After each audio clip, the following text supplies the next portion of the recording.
हरियाणा को हमारे जो शासन आने से पहले बेटियों को मारने वाला प्रदेश माना जाता था।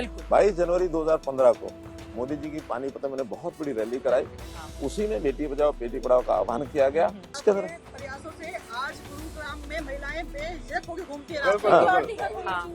कि कुछ महिलाएं जब महिला के विरुद्ध अपराध होता है तो सामान्य थानों के अंदर अपनी बात को कह नहीं सकती थी। हमने उसके लिए कहा कि महिलाओं के थाने अलग होंगे।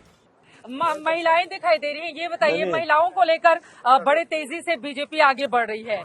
महिलाओं के लिए हरियाणा की सरकार ने क्या किया है? देखिए, अब ये लोग पलट के आप लोगों से सवाल पूछेंगी। नहीं, बिल्कुल सही बात है, सवाल पूछेंगी, कोई दिक्कत नहीं है। बल्कि हम तो हर बात का जवाब देने के लिए हमेशा तैयार रहते हैं और जो समाज की सेवा, महिलाओं की सेवा, इसमें कभी पीछे हटे नहीं है। मैं सबसे पहले तो आपको याद कराऊंगा कि हरियाणा को हमारे जो शासन आने से पहले बेटियों को मारने वाला प्रदेश माना जाता है। बिल्कुल बिल्कुल। जेंडर रेशो कितनी बुरी तरह से प्रभावित। बेटी बचाओ बेटी पढ़ाओ की शुरुआत हरियाणा से ही प्रधानमंत्री मोदी जी ने कहा कि मुझे ये, हालांकि देश में और भी प्रांतों में समस्या है लेकिन उनका हरियाणा में ज्यादा है, इस अभियान को हरियाणा से शुरू करना है। 22 जनवरी 2015 को मोदी जी की पानीपत में बहुत बड़ी रैली कराई, उसी में बेटी बचाओ बेटी पढ़ाओ का आह्वान किया गया और हमने उसी दिन से शुरू किया काम।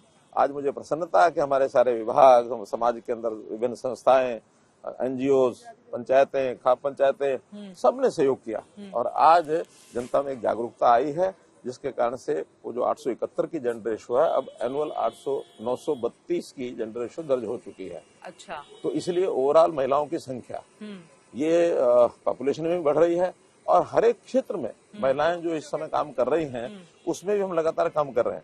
चाहे वो स्पोर्ट्स हो, इवन खेती में महिलाएं बहुत आ रही हैं, भर्ती आर्मी में भर्ती हो रही हैं महिलाएं, हमारी जो है स्पोर्ट्स के रास्ते से तो कर ही रही हैं। इवन वैज्ञानिक महिलाएं, हमारे कल्पना चावला का नाम कितना बड़ा नाम है देश भर के अंदर, कल्पना चावला एक वैज्ञानिक बन गई। पुलिस के अंदर प्रयासों से आज गुरुग्राम में महिलाएं बेझिझक होकर घूमती हैं। सिक्योरिटी का कोई इशू नहीं है यहाँ पर। तो गुरुग्राम तो वैसे भी इतना बड़ा शहर है, ये तो होगा ना हरियाणा के अलग अलग हिस्सों में बाकी जगहों पर सुरक्षा मुख्यमंत्री जी दे पा रहे हैं, नहीं दे पा रहे हैं? नहीं, पूरी सुरक्षा हम देते हैं। हमने तो बल्कि महिलाओं की सुरक्षा महिलाओं के हाथों से ज्यादा अच्छी होती है। जब हमने अनुभव किया कि कुछ महिलाएं जब महिला के विरुद्ध अपराध होता है तो सामान्य थानों के अंदर अपनी बात को कह नहीं सकती थी।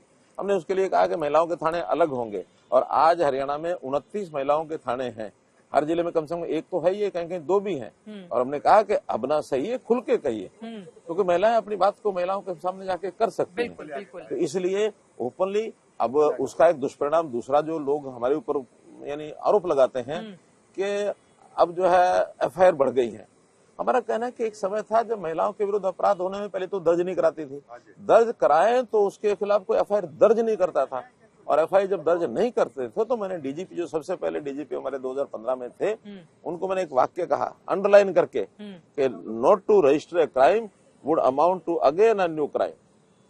तो हम उस पुलिस वाले को पकड़ लेंगे जिसने उसको दर्ज नहीं किया। तो एफआईआर करने का जो काम है उसको हमने खुल करके करा। हाँ, एफआईआर दर्ज होने से क्राइम बढ़ता है ऐसा नहीं है, लेकिन लोगों की दर्ज होने के बाद, शिकायत करने के बाद पुलिस को समाधान करने के लिए, इन्वेस्टिगेशन करने के लिए एक अवसर मिलता है।